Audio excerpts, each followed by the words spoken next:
Bom dia, boa tarde, boa noite, lideranças do Brasil.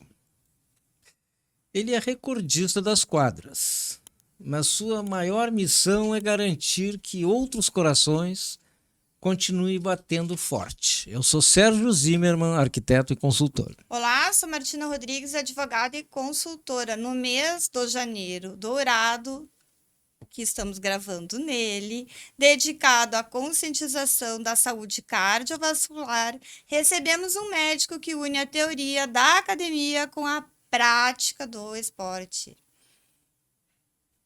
Com mestrado em geriatria e uma vida dedicada aí à cardiologia, aqui está para nos mostrar que prevenir é muito mais do que evitar doenças. É conquistar a liberdade de envelhecer com qualidade. Hoje, nos bastidores da vitória, vamos falar sobre exercícios, sobre metas e como vencer o jogo contra diabetes e obesidade. Bem-vindo ao programa, Dr. Fábio Torres. Muito obrigado, é uma satisfação e honra estar aqui com vocês para conversar um pouquinho sobre coração, estilo de vida, esporte, exercício. E vamos lá, vamos bater esse papo. Opa! Doutor Fábio, estamos agora, né, gravando no Janeiro Dourado, né? Mês que surgiu aí para conscientização cardiovascular, né? Muitas pessoas esperam sentir uma dor no peito assim para procurar o médico, né? Mas o senhor defende que a vitória aconteça nos bastidores, né? Qual é assim o check-up inegociável, né, que todo adulto deveria fazer para não ser pego de surpresa? Não, com certeza o coração é o que mais mata, né? As doenças cardiovasculares são as mais prevalentes como causa de morte até hoje, né, na nossa população. O câncer está chegando pertinho, mas ainda são as cardiovasculares. E muitas pessoas, justamente, ou cerca de 1/3 dessas mortes cardiovasculares, o primeiro sintoma pode ser o último, né, e não ter nenhum aviso. Então, nesse sentido que uma prevenção, uma avaliação clínica, cardiológica e pré-participação esportiva, se for o caso, sim, e sempre deveria ser, e aí que entra esse janeiro dourado, né? Visto que até agora ainda não era... Não tinha sido aquinhoado com esse mês especial, e início de ano sempre foi uma boa escolha. A gente já tinha o Outubro Rosa, o Novembro Azul, o Setembro Amarelo, ligados a coisas muito importantes, né? Como a prevenção do câncer na mulher, do câncer no homem, do suicídio. Mas o coração ainda estava um pouco de fora disso, e por mais que, obviamente, não vai ser só um mês em que isso é importante o tempo inteiro, né? Mas acho que é muito pródigo em vir a chamar a atenção disso, e até a escolha da cor, né? O dourado, porque tem a ver com exercício, e exercício é saúde cardiovascular. Especificamente, então, com relação à tua pergunta, com certeza não precisa esperar sintoma nenhum, até porque o sintoma já é, muitas vezes, um indicador de uma situação mais avançada, onde a complexidade da solução vai ser maior, embora, de maneira geral, a cardiologia tenha sido muito pródiga em soluções, mesmo em situações difíceis, onde uma pessoa, por exemplo, está com várias obstruções nas coronárias, nas artérias, e se consegue ali colocar um stent, fazer uma revascularização e reabilitar essa pessoa para atividade física, para sua vida normal e até para esportes e até mesmo competitivos, né? Mas, então, hoje a Sociedade Brasileira de Cardiologia, a Organização Mundial de Saúde, já recomenda que qualquer pessoa, pelo menos após os 20 anos, passe por uma avaliação médica, onde vai fazer uma entrevista acerca de seus hábitos, suas doenças prévias, sua história familiar, vai ser examinado, né, o velho e bom exame físico ainda nos traz muitos itens, né, de validade nessa avaliação médica, desde a ausculta cardíaca, a medição da pressão arterial, da frequência cardíaca, a ausculta do pulmão. E, claro, exames complementares que vão estar testando o coração, vão estar testando todo o perfil metabólico, colesterol, glicemia, outros itens de avaliação clínica. Muitas vezes se pede também já um ecocardiograma, até por novos ensejos que acontecem na vida moderna, desde doenças de nascença ou genéticas, que afloram principalmente antes dos 35 anos, como para doenças mais adquiridas ao longo da idade. E particularmente quando se fala em esporte, essa gama de doenças genéticas ou congênitas, ela é até mais prevalente como causa de risco do que o infarto, que é aquilo que mais mata, mas que advém após os 35 anos em média, ligados aos fatores de risco cardiovascular, que justamente vão ter uma atenção especial nessa fase pré-35 anos. E aí nós estamos falando de hipertensão, dislipidemia, colesterol, tabagismo, diabetes, sedentarismo, estresse, história familiar. São esses os 7 principais fatores de risco cardiovascular. E aí, um por um, né, vai ter a sua abordagem, e não adianta estar com 6 bons e um ruim. Tem que tentar otimizar tudo, dentro do possível, da melhor forma, e muitas vezes não numa avaliação inicial ou num momento. A ideia é fazer sempre um acompanhamento ao longo da vida, onde o cardiologista acaba tendo muitas vezes esse papel.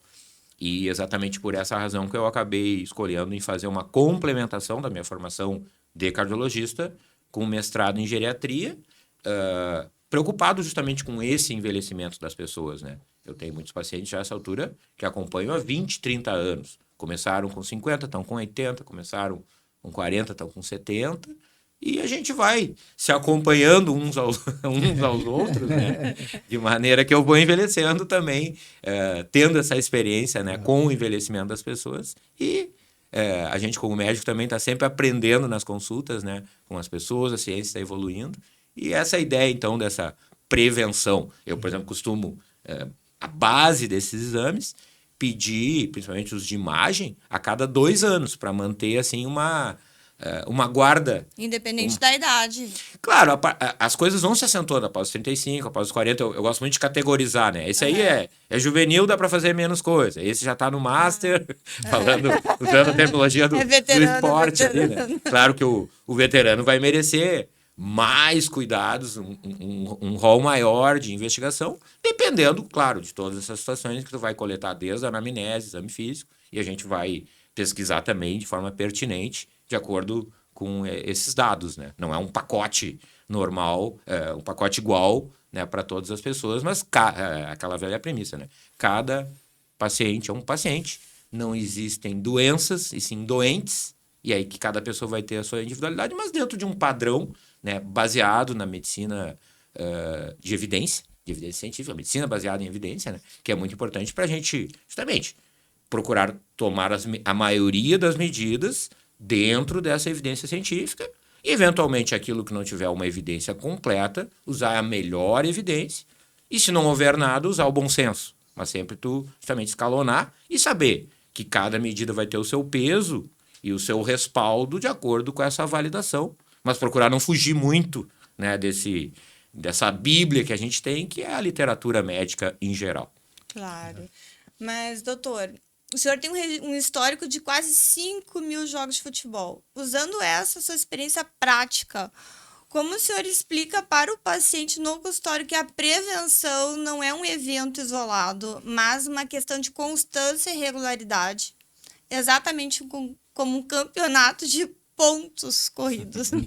Que não é mata-mata, né? Que não é mata-mata. Não, então, justamente, o exercício físico, e eu às vezes me sinto até como um fanático por isso, ou um entusiasta, talvez seja menos pejorativo, mas é uma ação do bem, né? Talvez não exista situação em que o exercício faça mal, principalmente quando feito de forma adequada, ajustada a cada pessoa, e nesse sentido ele é tratamento para quase todas as doenças. Ele vai ter uma ação, por exemplo, direta na pressão arterial.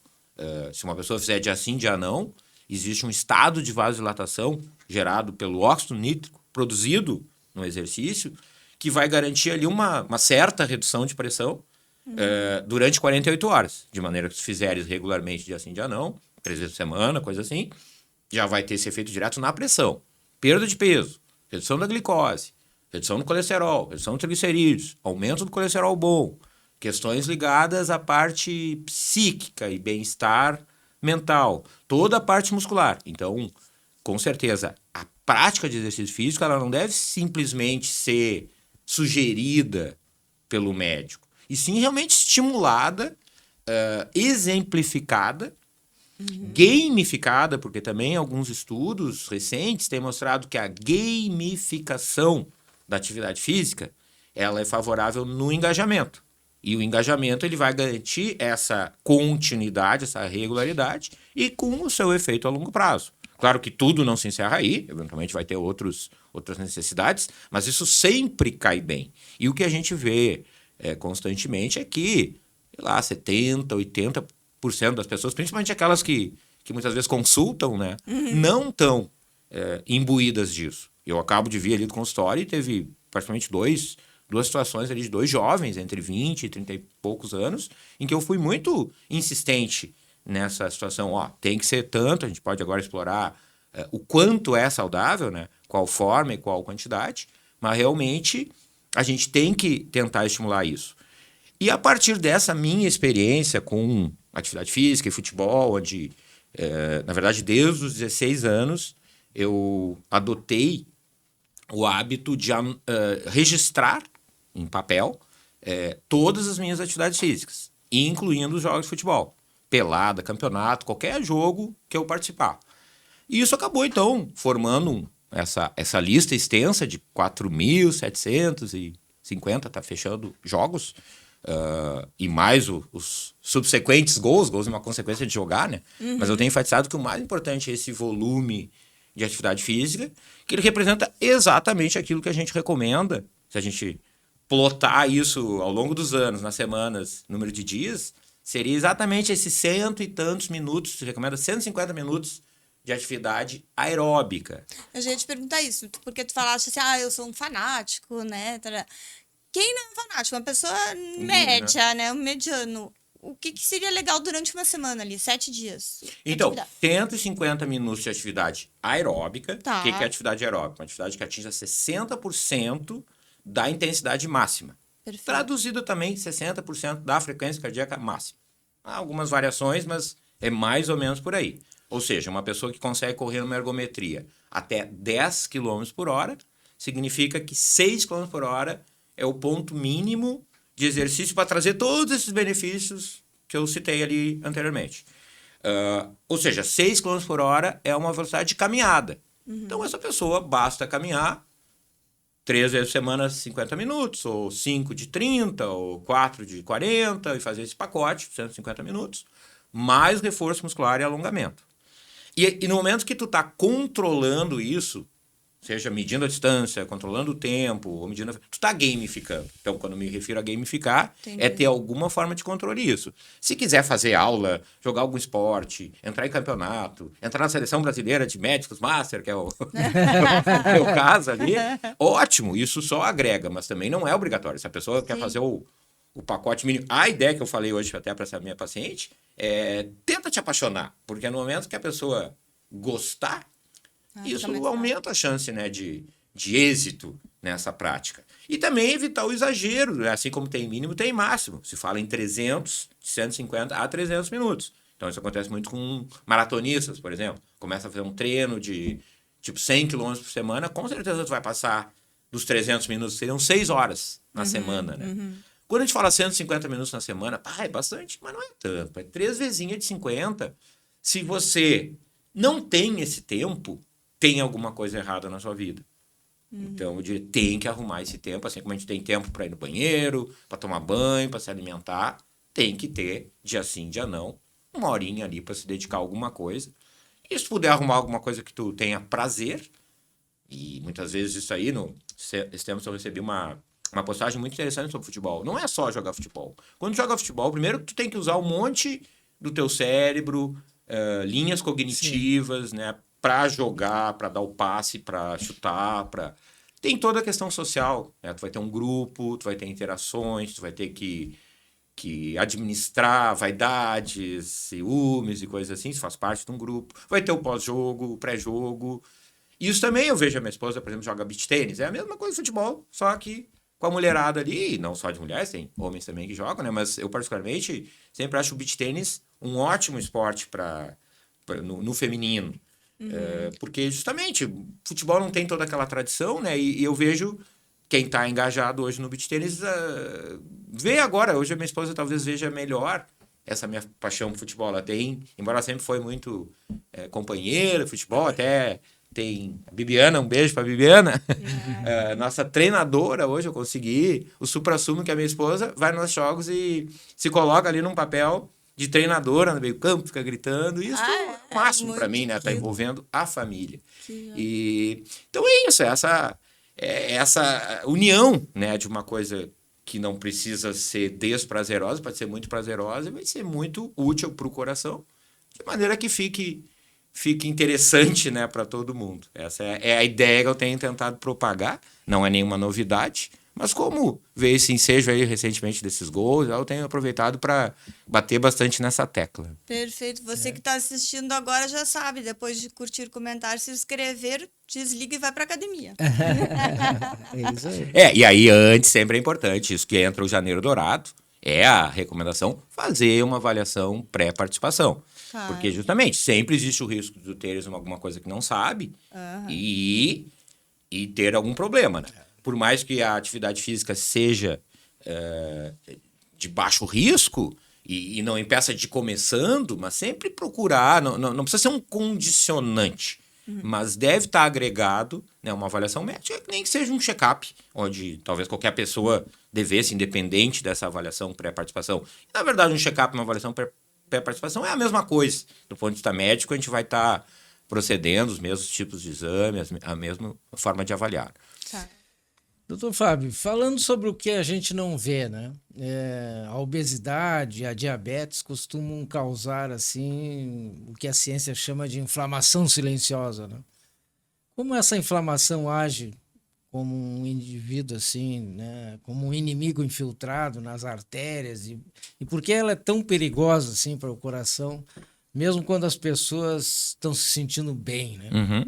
Não, então, exatamente, tem tudo a ver com o que a gente esteve falando até aqui.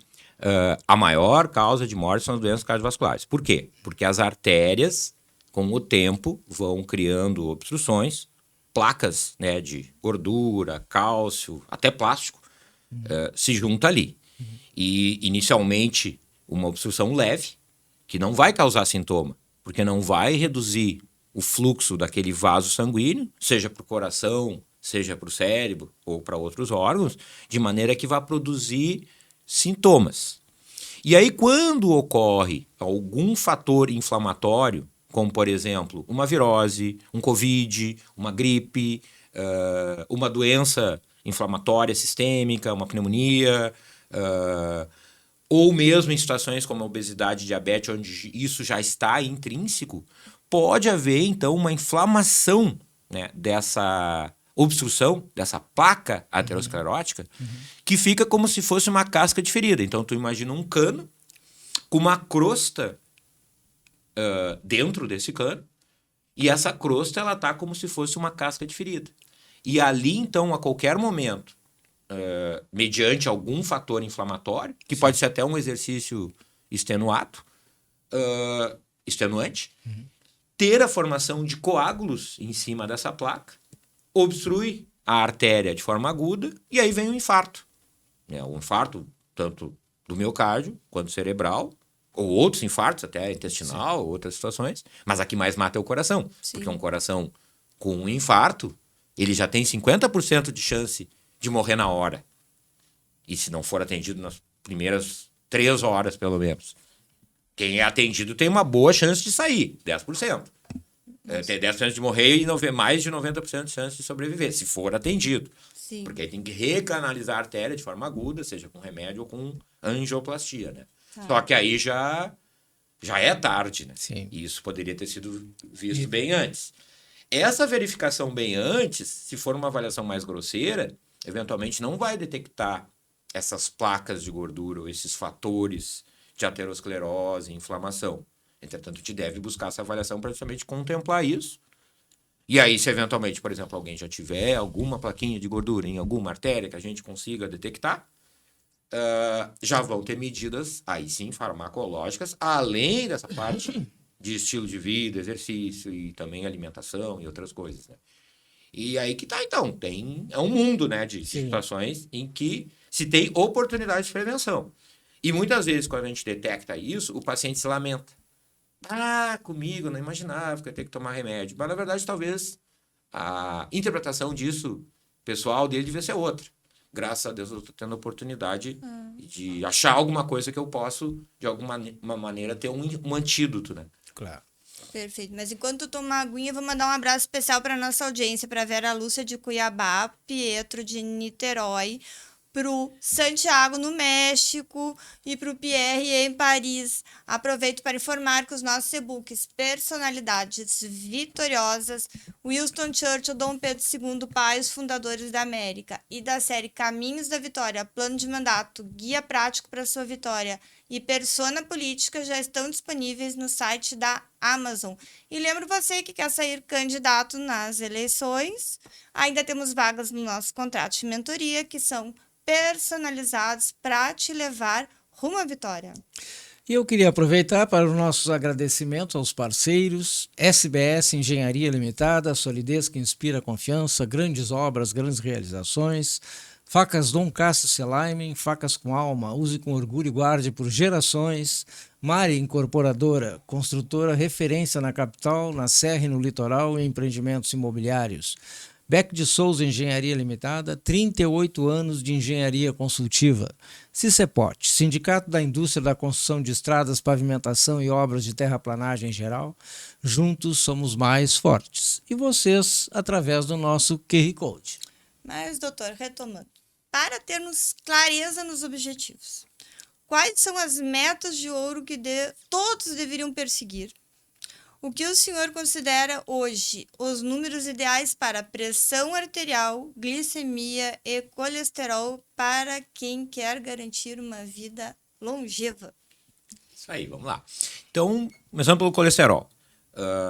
190 de colesterol total, mas mais importante que o colesterol total é o LDL, que vem a ser uma conta, que é o colesterol total, menos o bom, o HDL, e menos 1/5 do triglicerídeos. Então, por exemplo, se alguém tem 150 de colesterol, vamos dizer assim.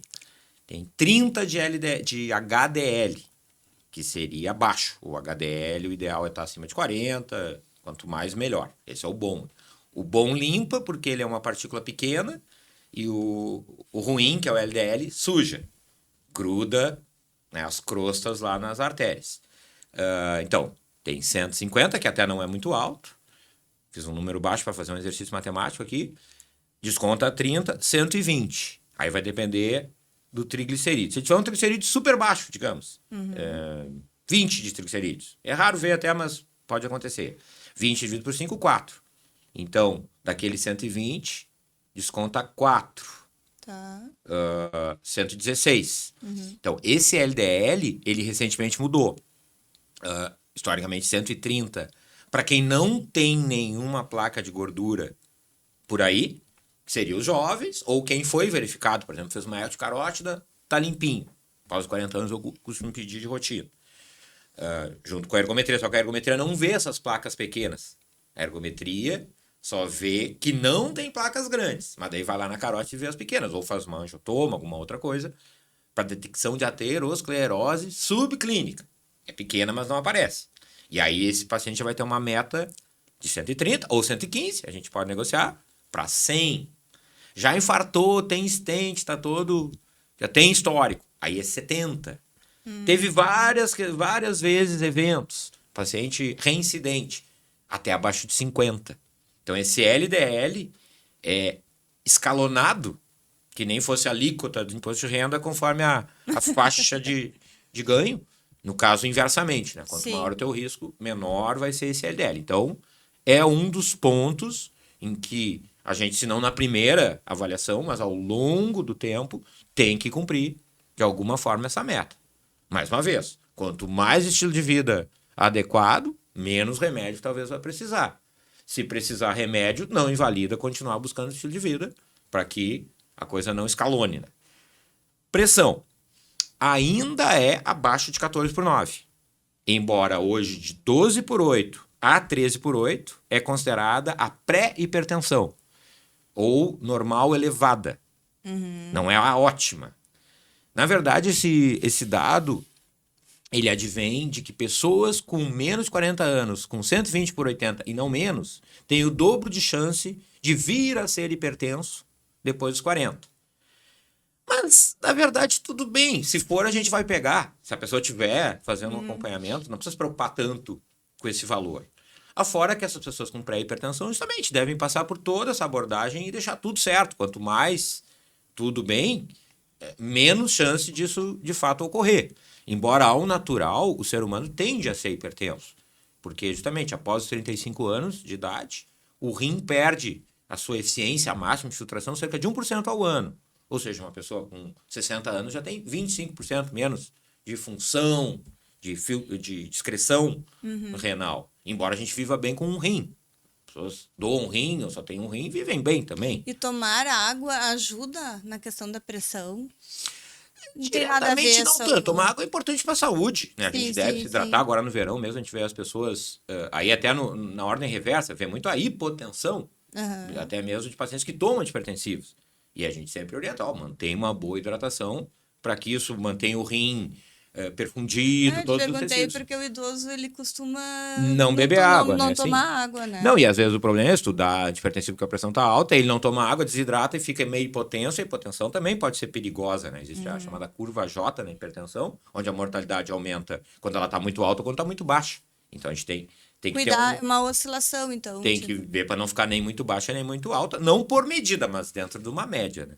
A pressão sempre se avalia em perspectiva média. Um paciente, por exemplo, toma antipertensivos, 1, 2 ou quantos forem, está no consultório ou no mapa, que é a monitorização de 24 horas, com valores acima dessa referência, por exemplo, está 14/10, 140%, né? 14/10 é um arredondamento, tá? É uma simplificação do 140%.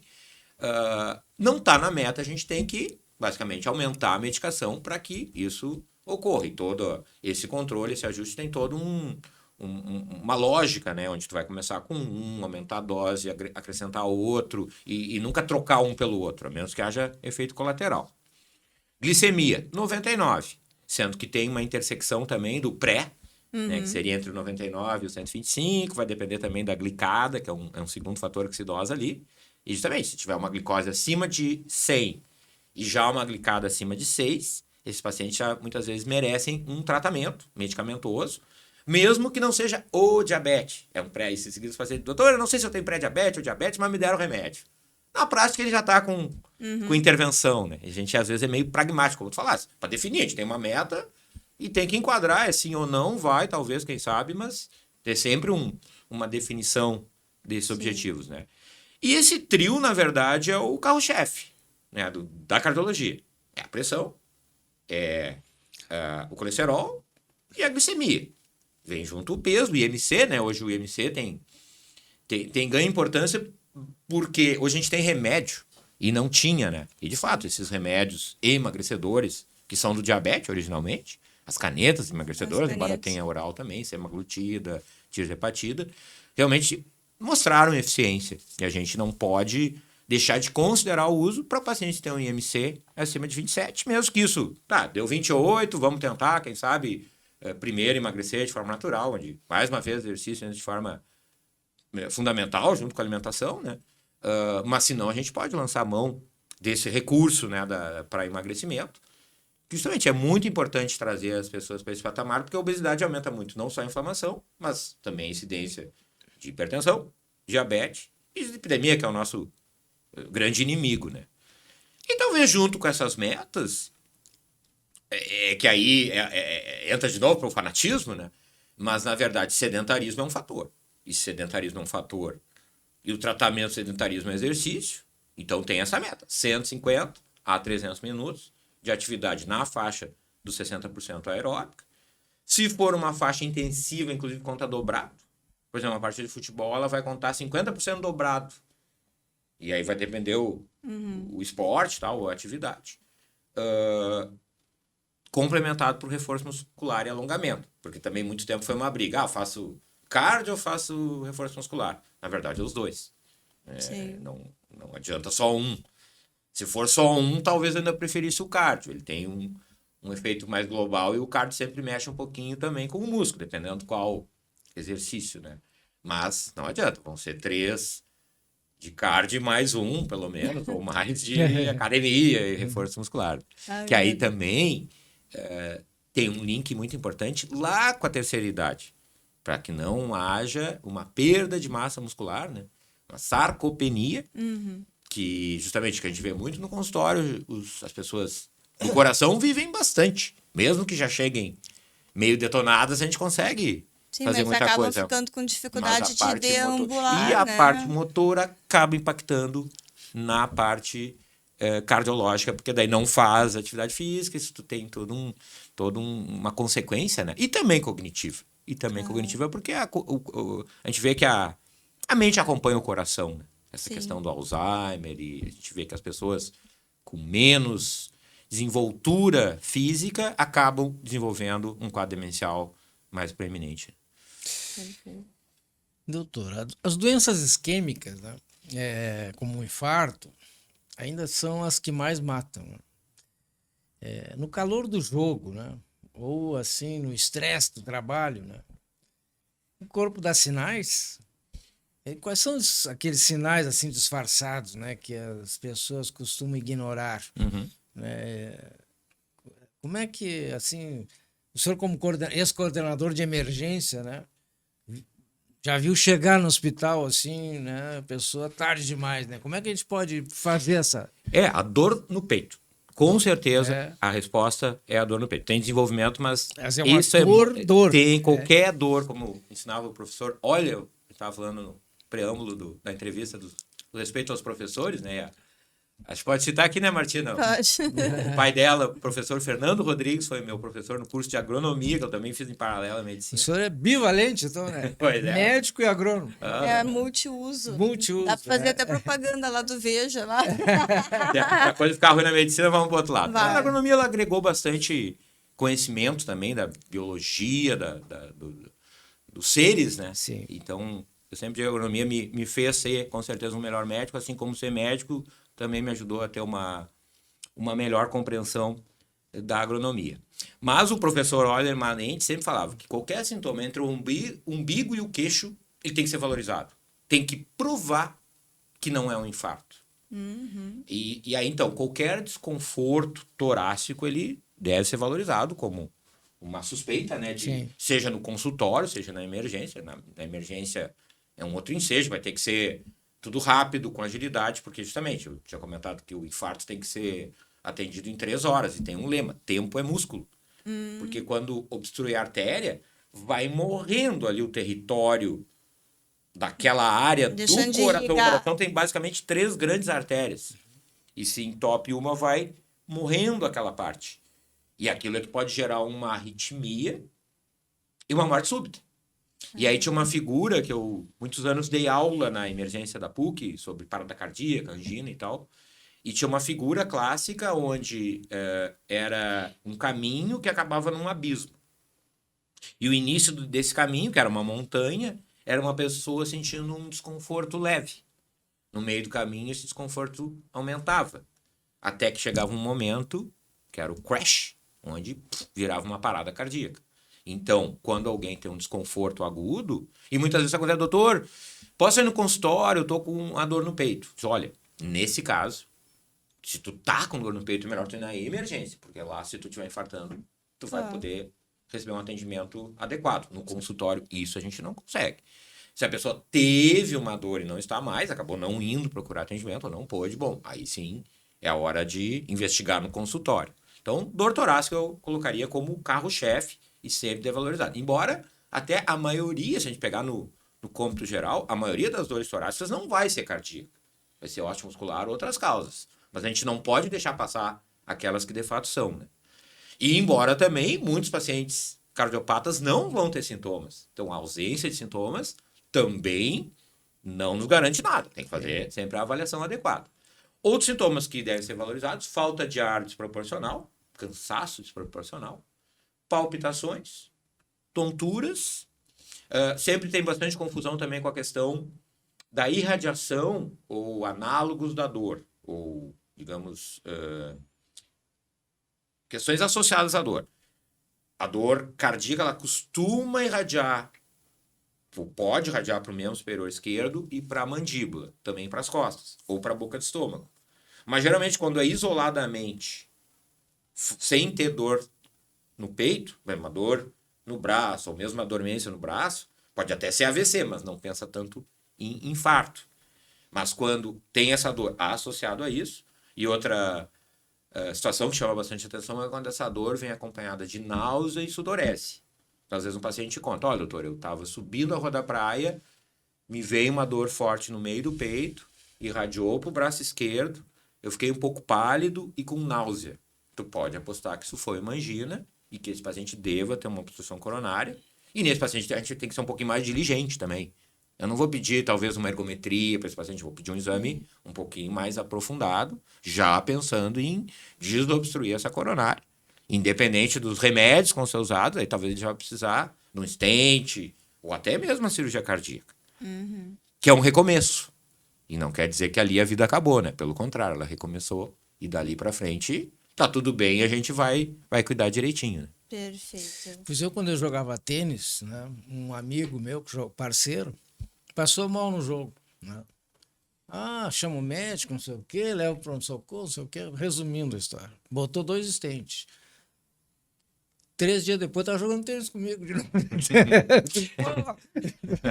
Em teoria, quando bota stent, fica zerado. Claro que a gente sempre dá um tempinho ali de observação, né? Porque pode acontecer zero, ficou o motor, vai embora. Aliás, eu brinco isso com a parceria do futebol. Seguidamente, alguém, um stent, um infarto e tal. Fulano não vai poder. Não, ele agora sabe o que tem. E tu? Tu sabe o que tu tem? Porque realmente alguém com mais de 40 anos fazer alguma atividade mais gamificada, assim, né? Porque aí, cara, não precisa ser campeonato. A gente que é competitivo, joga um jogo de tênis, não vai perder.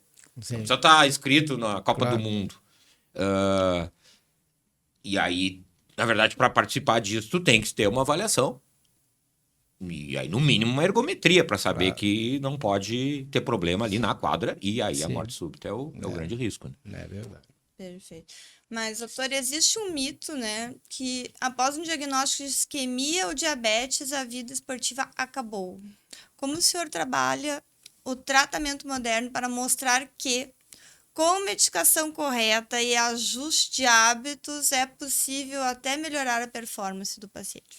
Então, bem dentro disso, se for recanalizado e ficar tudo a contento, mesmo que medicado e mesmo com stent, nada impede de um retorno e aí, paulatinamente, voltar ao nível que era ou, inclusive, melhorar. E hoje, no esporte até profissional, a gente tem bons exemplos. Um deles é o jogador Washington, que era diabético, tinha colocado stents e acabou tendo uma carreira exitosa até o fim, mesmo com os stents.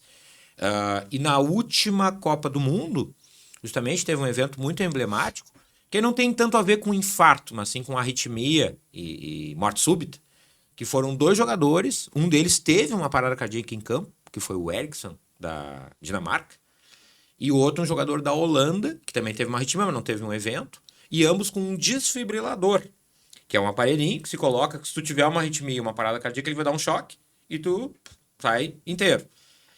E jogar pela primeira vez, então, jogaram na Copa do Mundo, um contra o outro, 2 jogadores com um desfibrilador, porque esse tipo de coisa ainda se considerava meio que incompatível com o prosseguimento de uma atividade profissional, por exemplo. E meio que quebrou um paradigma, de maneira que tudo é possível, mesmo tendo... Recentemente teve um jogador de São Paulo, né, o Oscar, até eu dei uma entrevista na Rádio Guaíba sobre possibilidades, o que seria, o que não seria, como proceder nesse tipo de situação, né, onde aparece um exame alterado, um atleta profissional, ele tem que ser afastado por um tempo, ver o que é, o que não é, mas eu diria que 90 e tantos % das situações vai poder voltar. Não vai haver um banimento. Mesmo que, eventualmente, não seja para o competitivo, mas pelo menos para o saudável.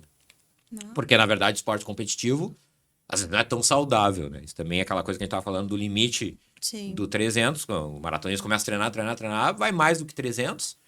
E isso acaba... embora seja uma discussão, né? É melhor fazer muito ou não fazer nada. É melhor fazer muito que não fazer nada. Mas é melhor fazer adequado do que fazer muito. Sim. Porque também tem a questão da longevidade no esporte. Porque se fizer muito agora, e é o que a gente vê com os atletas profissionais. Os atletas profissionais, geralmente, na terceira idade, eles já não têm mais joelho, a parte articular, né? Que possibilite manter. E é nesse sentido que eu também me coloco como exemplo. Eu tenho visto que eu estou indo um pouquinho mais adiante num nível competitivo, mas ainda dentro de um volume não excessivo. E eu jogo com alguns ex-jogadores profissionais e vejo Porque os que joelhos estão melhor que os tão dele, eu talvez vá mais longe do ponto de vista Sim. esportivo e vamos ver, a vida a Deus pertence o futuro, né?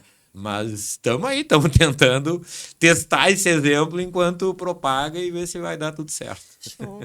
Doutor, deixa eu fazer uma pergunta de leigo aqui, que o senhor falou umas certas coisas e me deu uma... Eu tô com uma arritmia. Tá. Eu tô infartando? Isso, tem bastante, digamos, confusão com essa questão. A arritmia é um descompasso do coração. Certo. E o infarto é um entupimento da artéria, onde há uma isquemia, né, uma falta de suprimento sanguíneo no tecido. E se essa obstrução for completa, possivelmente vai levar a um infarto. Porque se a obstrução for incompleta, vai ter isquemia, mas não vai ter um infarto. Certo. O infarto é um grau a Maior. mais que a isquemia, onde a célula morre. Tá? E o descompasso é causado também por isquemia? Então, pode ou por outras causas. Ah. Esses jogadores que tiveram parada cardíaca não foi por isquemia. Tinham as coronárias Sim. de atleta. Sim. Foi por doenças do miocárdio. E aí que tá o rol de doenças até os 35 anos, Sim. que envolve displasia ritmogênica do ventrículo direito, síndrome de Brugada. São distúrbios do ritmo cardíaco, dos batimentos. E aí as arritmias têm um mundo de arritmias, fibrilação atrial, taquicardia supraventricular, taquicardia ventricular, bradicardia. Bradicardia vai precisar, eventualmente, bloqueios, bradicardia, marca-passo. A taquicardia ventricular pode precisar de um desfibrilador. As arritmias mais simples podem ser submetidas a uma ablação, que é um tipo de cateterismo que cauteriza o ponto no miocárdio. Sempre nas arritmias tem que ver a causa. Tem uma cardiopatia estrutural, tem entupimento coronária, tem uma inflamação. Pode ser É um uma arritmia estresse até. puro. Pode sim. Ou tipo, seja, mas são situações diferentes. A arritmia ou a parada não é a mesma coisa do infarto. Embora o infarto, quando leva à morte, é por arritmia, por uma taquicardia ventricular em função da necrose daquele ponto do coração. Entendi. Quando tu falasse estresse, né? As pessoas... Isso aí, de repente, é um sintoma de síndrome do pânico, né? Não, aí entra também. E o próprio, aí que tá. Alguém com síndrome do pânico, tu já não sabe se tá infartando ou só síndrome do pânico. É um dos pacientes mais difícil. Eu vou contar uma realidade minha aqui, ó, uns 20 anos atrás, né, que eu já não sou nenhum gurizinho, né? Eu tive, assim, todo sintoma de estar infartando. Fui levado para o pronto-socorro, quer dizer, um pronto-socorro particular e tal. Cheguei lá, a médica de plantão às 3 da manhã, uma residente, eu acho, né? Me entubou, fez o diabo, botou numa ambulância e me mandou pro Hospital Mãe de Deus. Aí cheguei no Mãe de Deus. Entubar não, porque daí seria bem mais... Eu chamei entubar, velho. Aí a coisa ia ver. Acho que essa história, ele já estava delirando. Ela me medicou e me deu um troço pra cheirar aquele oxigênio. Tá? Aí me botou numa ambulância e mandou pro Mãe de Deus. Aí cheguei no Mãe de Deus, lá começaram a fazer exames. Aí eu dormi. Me acordei de manhã, todo cheio de cano pra tudo quanto é lado. E tá, veio o médico lá, e daí tudo bem, não sei o que houve? Olha, eu acho que tu teve um coeficiente de cagaço aí. Na verdade, infarto é o que não tem. Te dá graças a Deus quando isso. Mas foi assim. Na emergência a gente via muito, é o Isso grande aí que dificuldade. falou, coeficiente D, igual o síndrome do pânico. Tá. Porque eu me Eu lembrei. falei, a maioria das dores no peito acaba não sendo. Mas Sim. entre saber o que é e o que não Sim. é, tem um protocolo. E aí tu falou em oxigênio, tubar, né? Mas justamente, na emergência, sempre tem um lema. Primeira coisa, monitor, botar o paciente Sim. monitorado ali, fazer um eletro, oxigênio e veia. Porque seja o que for, com isso eu tô com Sim. a primeira garantia, já é um tratamento. Isso também eu comentava muito na emergência, onde a ordem semiológica, que é aquilo, no consultório tu conversa, examina, pede exames, depois tu vai dar remédio ou não, tá lá, vai dar o tratamento. Na emergência já é tudo ao mesmo tempo agora. Tu já tem que ir abordando os sistemas principais, cardiovascular sempre é o principal. Tipo assim, se for uma parada cardíaca, já abre o protocolo de parada cardíaca. Reanimação, massagem, aí tu vai entubar, vai dar o choque, vai dar medicação. Se for um infarto, vai tratar como um infarto. Se não, faz um eletro, não tem sinais de infarto, vai deixar aquele paciente em observação, vamos ver o que é. E aí tu Tu pode deixar de lado enquanto vai ver os outros e Sim. depois vai como. Então, tem Mas todo um aí escalonamento. eu descobri na época que eu era um pré-diabético. E desde então começou um tratamento, até hoje eu faço tratamento cada diabetes, mas eu descobri naquele evento. Então, às vezes, essas oportunidades justamente dão a chance de Sim, aparar essas, mesmo que essa vasculhar não seja tudo. tão direto, É. né? Mas é que tá, às vezes, seguidamente, a pessoa vai para uma avaliação pré-operatória, para uma avaliação de concurso profissional ou para uma avaliação pré-participação esportiva, a gente aproveita e transforma aquilo num check-up Sim. maior, de acordo com as indicações daquela faixa etária, do contexto daquele paciente, e não faz só aquilo que o paciente pediu, né? Claro, Procura fazer um pouquinho mais. Claro. Doutor Fábio, vamos agora falar o seguinte aqui, ó. O senhor aí é um exemplo vivo aí, né? Que é possível conciliar uma carreira médica intensa com um esporte de alto nível, né? Para quem é obeso ou sedentário, né? Como é que o exercício físico atua limpando assim o sistema cardiovascular, ajudando a controlar o açúcar, né, no sangue de forma natural? Como é que funciona isso? É basicamente por gasto energético. Resumir assim numa. Sim. É exercício. Então, por exemplo, quando tu faz um exercício aeróbico, após 30 minutos, tu gastas as tuas reservas de glicogênio e passa a formar uma neoglicogênese, que é puxar glicose de outras fontes, entre elas a gordura. Sim. Ou seja, quando tu faz um exercício de 40 minutos, tu baixa a tua glicemia e, ao mesmo tempo, tu vai queimar um pouquinho das gorduras. Por isso que um dos maiores efeitos é o triglicerídeos baixar e o HDL subir, porque o subproduto disso acaba sendo subir o HDL. Então, aí já falei 3 efeitos Positivos. diretos do exercício. Sim. Perda de peso, queimando calorias, de acordo também com a ingesta, né? Tem que ganhar o gasto da ingesta. Não adianta caminhar meia hora e depois comer Tomar um choppinho. 2.000. Na verdade, tudo é caloria, né? Claro, Passar das calorias recomendadas. Depois fui por uma costela gorda. Né? Sim. Até, pô, tipo, se tu tá bem, pelo menos gasta pra poder comer. Claro. Isso também é Sim. uma premissa de muito esportista, né? Eu sou um deles, sempre fui muito comelão.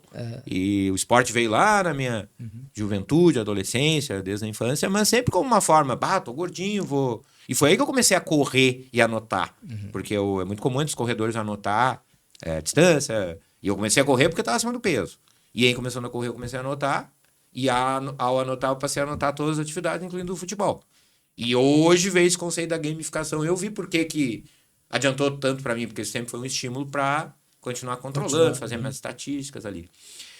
A redução da pressão, que eu tinha comentado, do óxido O nítrico. senhor Então, joga já futebol, corre e o que mais? Eu também gosto muito de surf e skate. São, digamos, meus 4 e faz esportes. musculação ainda. Sim, então a musculação nos últimos anos eu me dei conta que a questão das lesões, né? No futebol é muito afeita às lesões. E aí eu passei a fazer um trabalho. Não é tanto assim, é uma vez por semana, mas sagrado, assim, sem falta. Faço com um professor, um grande amigo meu, professor Vini, um grande abraço, Marcos Vinícius Dias. Mas tem tempo para tudo isso? Então, o futebol é justamente uma das vantagens assim, que se apropriou bem pra mim é que o futebol é de noite, né? Então, historicamente, joguei toda a vida segunda de noite, quarta de noite e sábado de manhã. Então, são horários que eu não trabalho. Sei, claro. E aí também não deixa de ser um estímulo. Às vezes, quanta segunda-feira... segunda-feira... de noite tem um joguinho. Aí tu atende o dia inteiro. Geralmente, o jogo segunda de noite é aquele dia morto, né? Exatamente. Então, ali já... Digamos, uns 20% desses 4 mil e tantos jogos, são 120 por ano, foi segunda de noite. Claro. Então, deu para conciliar. Se fosse, talvez, ter que sair para correr ou fazer algum outro esporte em que eu fosse sozinho. Porque essa coisa de futebol também é bacana. É um compromisso. É um grupo. Se tu não for, tu vai tomar corneta, tu vai deixar um ir lá. Muitos desses grupos eu, inclusive, organizo. E aí que é uma forma de garantir que aconteça, né? Sim. Eu não fui convidado para tantos jogos quanto os que eu consigo organizar. Só que isso também hoje, tanto quanto fazer o esporte, é um outro grande orgulho que eu tenho. Ter proporcionado nesses 4.700 e tantos jogos, tipo uns 2.000 eu devo ter organizado. E nesses 2.000, jogou no mínimo 10 a 30 pessoas. Vamos botar umas 15 de média. Sim. Ou seja, quantas pessoas, quantas horas de esporte, de alguma forma eu incentivei, eu propiciei para a pessoa fazer, porque talvez esse jogo não saísse se não fosse a iniciativa de alguém lá, vai marcar quadra, chamar o time. O WhatsApp ajudou muito agora nos últimos 10 anos, né? Sim. Não sei como é que a gente fazia antes, Sim. combinava jogo, essas É coisas. Hoje no verdade. WhatsApp eu boto uma listinha ali, ó, gurizada, jogo quinta-feira, Tal hora, das né? 21 às 22 na tal quadra. Quem vai? Mas 10 minutos É. ali já tá completinha a lista. Até, olha, não dá mais. Acabou as vagas. Completou. Que Tá massa. certo. Mas, doutor, muitas pessoas têm medo de treinar por achar que o coração não vai aguentar. Qual é o limite seguro para começar? Como o senhor joga na seleção brasileira de médicos, né? Orienta esse início para um esporte aliado e ser um aliado e não um risco. Uhum. Não, então, a primeira coisa é essa avaliação pré-participação. Em fazendo uma ergometria, justamente vai te dar o teu 0 a 100. Como se fosse testar um motor. Ó, esse motor vai de 0 a 120 km por hora. Nisso nós vamos pegar os 60% desse máximo e esse é o ponto cujo objetivo é traçado.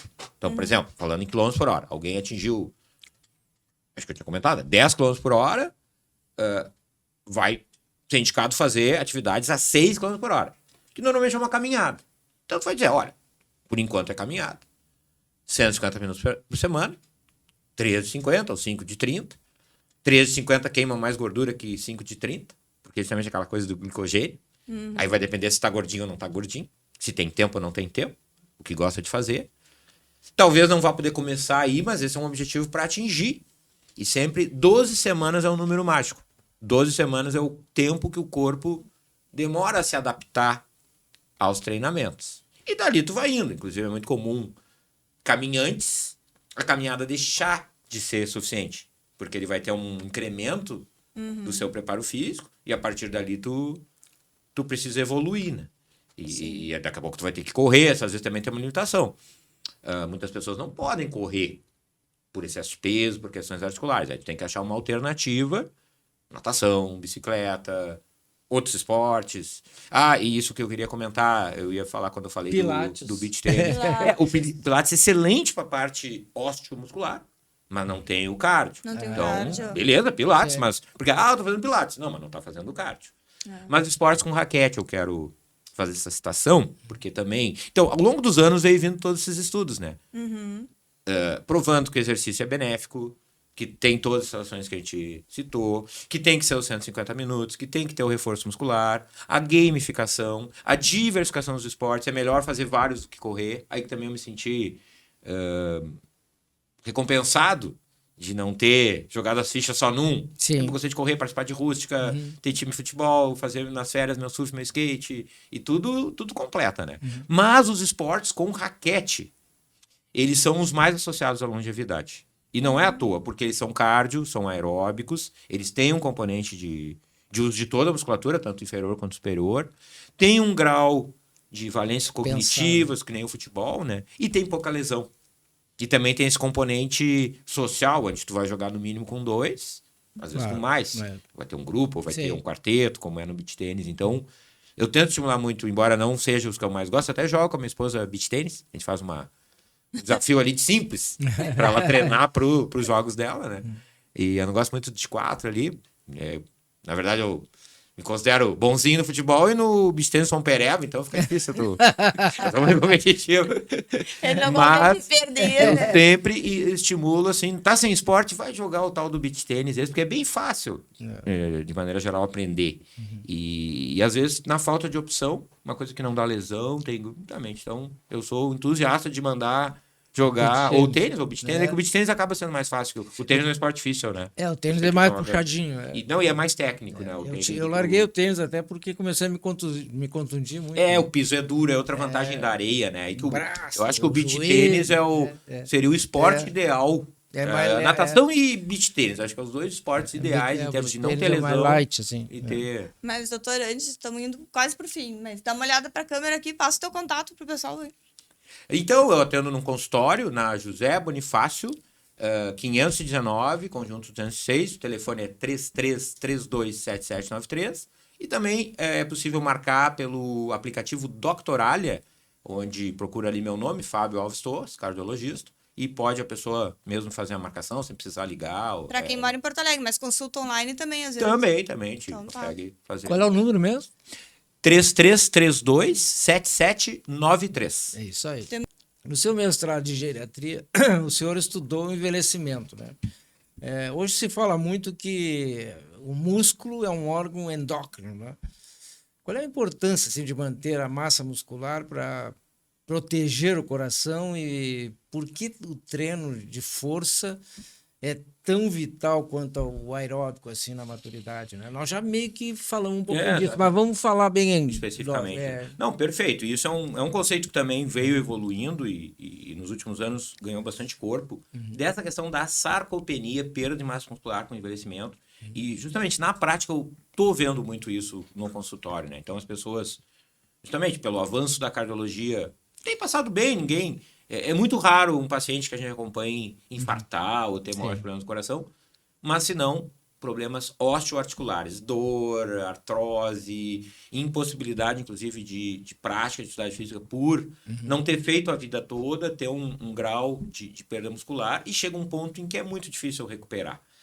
E dentro, então, o tratamento, o treinamento de musculação, justamente tem se preconizado um pouquinho mais de força. Ganhar um pouquinho de músculo. Não estamos falando de hipertrofia, Sim. mas sim de força muscular, para que isso se traduza em qualidade de vida no dia a dia. Então, eu tenho visto alguns vídeos que às vezes eu tento passar aos pacientes, e tem um fantástico de uma senhora de 103 anos fazendo o seguinte tipo de exercício. Fica um fisioterapeuta, um educador físico junto com ela, e diz uma palavra, e ela tem que simplesmente se levantar da cadeira, que é um baita exercício, simplesmente se levantar da cadeira, e é uma coisa que a gente vê os idosos e tem que falar uma palavra com rima. Então, fantástico. Ela, senhora ali com 100 e poucos anos, e não erra uma. Diz, sei lá, casa, tem que fazer uma palavra com rima e levantar e fazer todo Sim, tem uma coisa cognitiva. Exatamente, né? Então, seja o que for, tem que estimular os idosos, não ficar só no sofá, só da cama pro sofá, pro banheiro. Tem que fazer alguma coisa, senão... Viu, mãe? Tá prestando atenção? Esse programa. Minha paciente. Mas, doutor, sua trajetória une a precisão do cardiologista com a paixão do esportista. E quem é, nesse contexto todo, o cidadão Fábio Torres, e qual a sua convocação final para quem está nos ouvindo neste ano em que começamos a falar, né, do Janeiro Dourado? Então, eu me sinto muito satisfeito em que todos esses conceitos que, mal ou bem, eu, uma vida toda, no primeiro momento até sem ter toda essa consciência, foi meio intuitivo, gostar de esporte. Eu sou cardiologista, na verdade, por influência dos meus pais, ambos, né, têm essa formação, são vivos, têm 88 anos e também já estão trazendo esse legado aí de longevidade, né? Mas hoje esse conceito... E eu me lembro quando eu tinha 18 anos, eu comecei a principalmente correr maratona, corri já 2 maratonas completas, 42 quilômetros, a gente era ridicularizado nas ruas. Tá correndo, vagabundo. Então, atividade física não era uma coisa assim tão bem vista. Por isso que a gente vê as gerações mais antigas não ter tanto esse hábito, porque não era uma coisa muito fomentada. E hoje isso já é muito bem visto e já está inserido no tratamento médico e particularmente no cardiológico. Então isso me traz muita satisfação por ter apostado nesse estilo de vida e hoje isso está em plena confluência com a cardiologia. E nesse sentido que eu tenho procurado que esse feito de, daqui a pouco, porque consta assim como não haver um registro de tantos jogos, embora deva ter gente que jogou tanto e talvez não registrou, ou gente jogar muito mais, mas não teve todo esse afinco, né, em fazer uma contabilidade, sirva de exemplo para as pessoas em que, justamente, se um médico com bastante atribuição, de fato, eu procuro ter uma boa qualidade de vida, mas é óbvio que a gente trabalha bastante, tem bastante compromisso, né? Consegue, qualquer pessoa há de conseguir. E, nesse sentido, a minha convocação ou sugestão é que gamifique. Porque se fizer meio a esmo, assim, não vai ter... Foi a minha forma. Essa gamificação é que me deu... um propósito de vida. Acabou dando... Foi um campeonato de pontos corridos em que... E, recentemente, eu participei de uma reportagem do Globo Esporte, aí que pegou mais corpo essa história aí do do registro de jogos ou goleadores e teve uma crônica de um jornal da Bahia até, que acho que talvez foi a mais feliz, porque o enfoque da reportagem ali do Globo Esporte foi muito, o médico se auto-intitula o maior goleador. Não me auto-intitulo nada, eu tenho essa casuística aqui. Mas essa reportagem que eu fiquei bem satisfeito com as palavras foi no sentido, o jogo mais importante do Dr. Fábio é o próximo, sempre é o próximo, pode ser qualquer pelada, mas é o próximo. É aquele estímulo de continuar, e isso se traduz em gana por viver. E é isso, talvez, é a segunda vez que recentemente me pergunto, como é que vem a tua motivação para tanta coisa? Não é tanta coisa, mas digamos que possa parecer tanta coisa. Mas é isso, é gostar de viver e viver um dia de cada vez, ter alegria de viver, porque também essa parte a gente não falou muito disso, né? Espiritualidade, que não necessariamente é religião, mas é felicidade, qualidade de vida, prazer, perdão, tolerância, amizade, família, todos esses conceitos, né, que nos fazem bem para a cabeça. O esporte entra também. Claro. Vão nos ajudar a viver mais e melhor até quando Deus permita. Olha aí. Show de bola. E quem é o cidadão Fábio Torres? Faltou. Não quero falar com o médico, eu quero saber o cidadão. Que se confunde, ele é um pouco médico, um pouco agrônomo, um pouco esportista, um pai de família, é um esposo da vida toda, porque a minha esposa está desde que eu tinha 21, ela tem 17, ela é uma grande companheira nessa parte toda do esporte, a gente pega junto e um incentiva o outro e tenta emanar essa energia para quem quiser comprar ideia, seja paciente, seja amigo, seja professor, seja familiar, e levando a vida, né, do jeito que dá, né, nos conformando com aquilo que Deus nos proporciona, sendo grato, né, a gratidão também acho que é um grande conceito. Tem pessoa que só reclama, né? E a gente reconhecer que teve oportunidades e não ter uma ambição desmedida e tentar sempre temperando na expectativa dos novos tempos, né, que estão vindo, tomara que sejam melhores, porque também preocupa as próximas gerações, né? Que mundo vão ter. E a nossa geração, dos X, tem esse compromisso, né? De entregar um mundo ainda habitável. E, nesse sentido, a própria agronomia, né? Considerando a questão do meio ambiente e da preservação da natureza, sempre foi uma premissa também na minha vida e que entra em conjunto com a medicina. A medicina não tem nada a ver com a agronomia, acho que tem muito a ver, porque tudo a gente está lidando com a vida. Seja biológica, seja vegetal, animal ou humana. Perfeito. Muito bem, doutor. A gente Show de bola. queria deixar um profundo agradecimento à sua disponibilidade de vir aqui. Na verdade, enriqueceu muito o nosso programa. Tenho certeza que vai voltar, porque nós temos outros assuntos para Tem falar. uma lista né? aqui. Uma lista aqui. Quem sabe vamos falar um pouco mais de agronomia, né? Até. É um prazer. Mas, enfim, olha... Show de bola. Deixo aqui o registro, show de bola. Muito obrigado pela presença. Maravilha, muito Deixo aí o obrigado. E microfone até um ótimo vocês. ano aí para todos os telespectadores. Obrigada, doutora. Até a próxima. Valeu. Que aula, hein, pessoal? Recebemos hoje. O doutor Fábio nos provou que o coração não aceita desaforo, mas responde mente bem a constância, né? Então, assim, a gente encerra mais um programa com você já inscrito no canal, tendo compartilhado com seus amigos, com a sua família. E até a semana que vem. Muito obrigada. Então, pessoal, acesse vitoriaconsultoriapolitica.com.br e venha construir sua vitória com a gente. Podcast Bastidores da Vitória, toda quinta-feira, um novo conteúdo. Preocupados com a cidadania e com os destinos do Brasil. Bom dia, boa tarde, boa noite e até semana que vem, Lideranças do Brasil.